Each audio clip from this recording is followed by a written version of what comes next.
I still remember the night my friend and I decided to go fishing along the dark banks of the Mississippi River near Gray Cloud Island, just outside St. Paul Park. It was supposed to be a simple late-night fishing trip, something we had done many times before during the summer, but that night would turn into something neither of us would ever forget. Even now, when I think back on it, the memory still sends a chill down my spine. It was a warm, humid summer night, and earlier that evening, my friend and I had been sitting around bored after work, talking about how long the day had been, when he suddenly suggested that we go catch some bullhead catfish along the river, because they bite best at night in muddy, slow water. Without thinking much about it, I agreed, because fishing had always been one of the easiest ways for us to relax. Around 10 that night, we started loading our gear.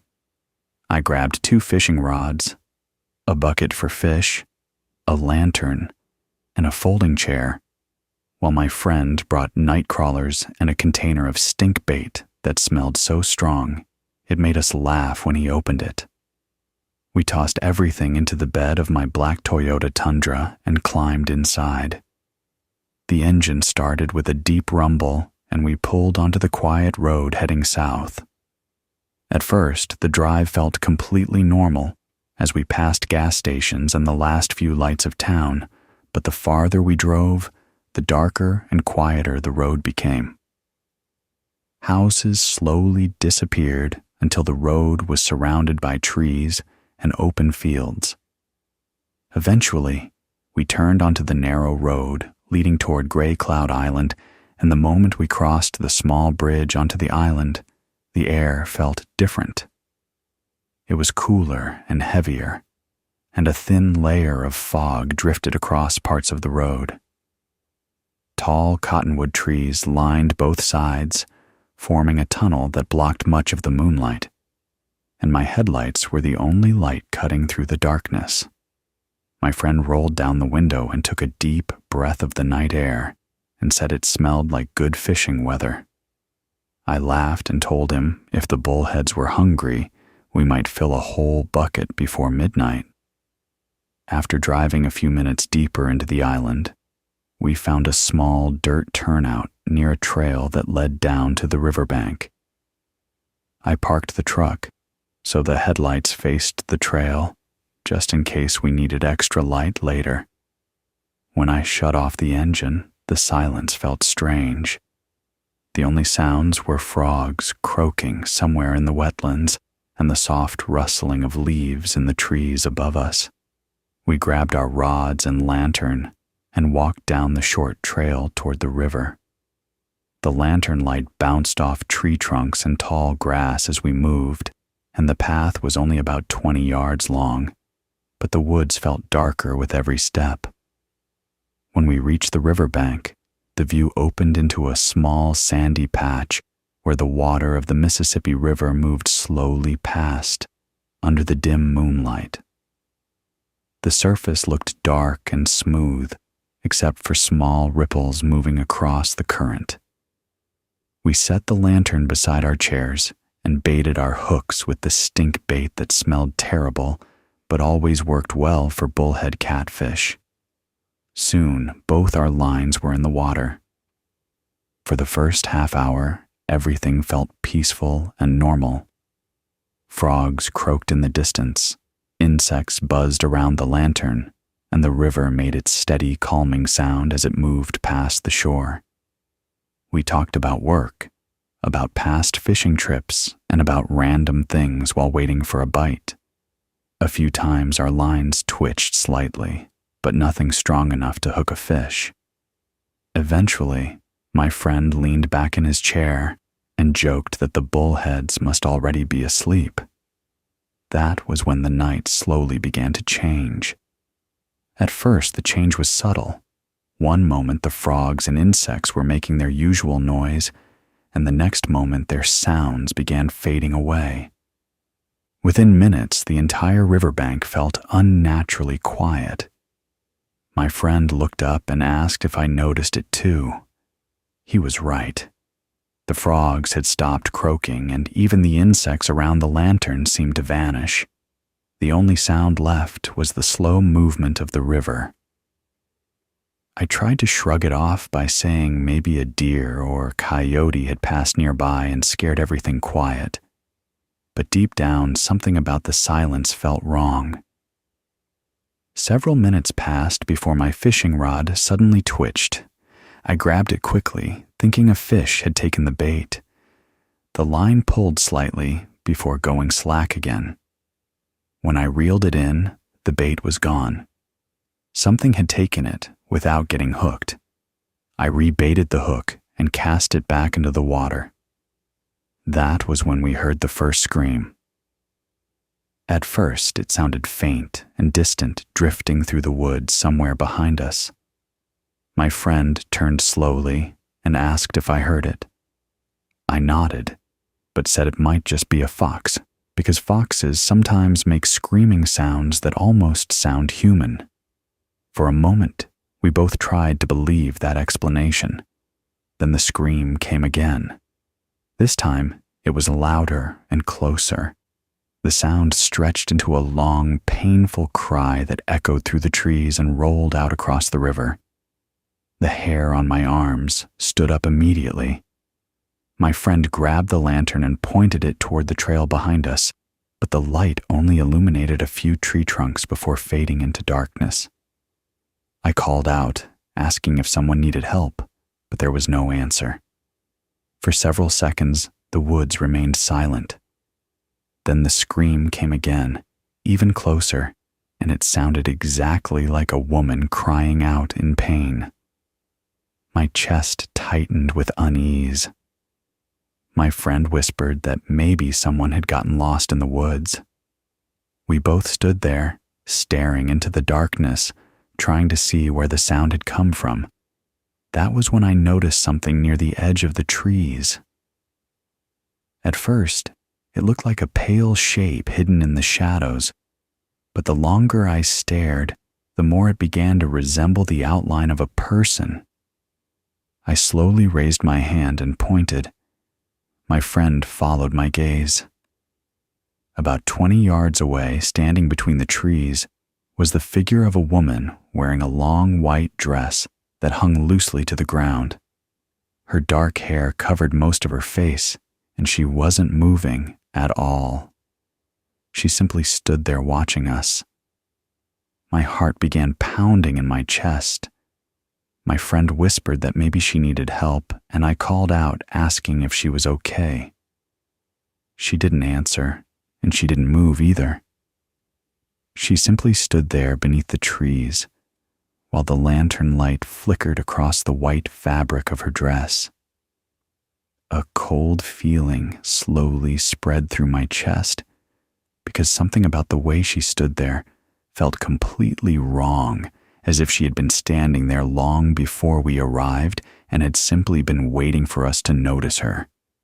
Then suddenly, the woman lifted her head and screamed again.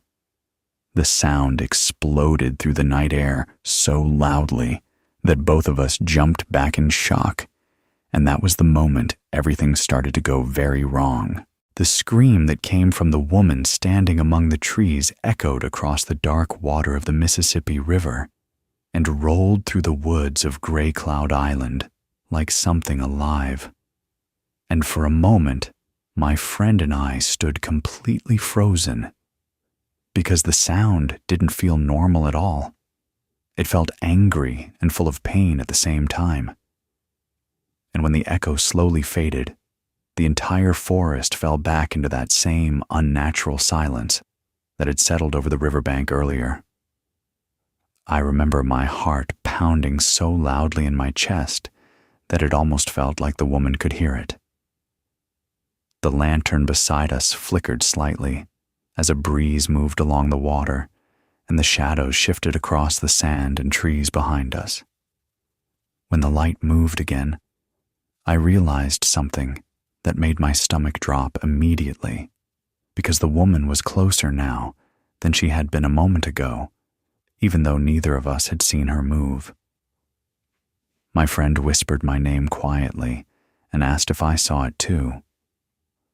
I nodded slowly without taking my eyes off the figure.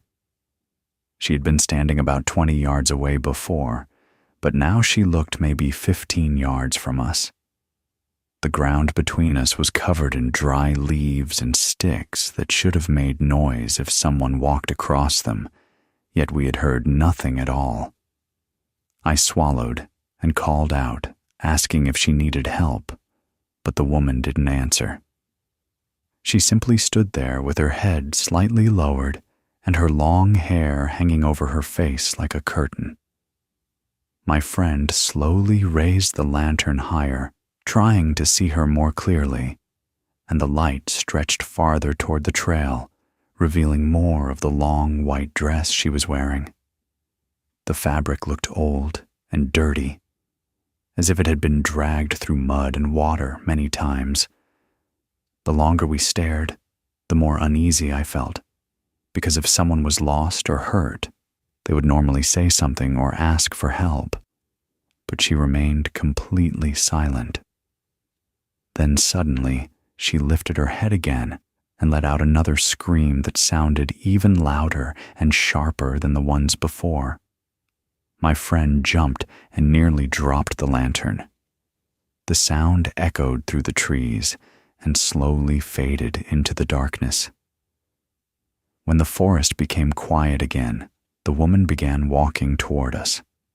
Her movements were slow at first, one step after another, the white dress dragging softly along the ground behind her.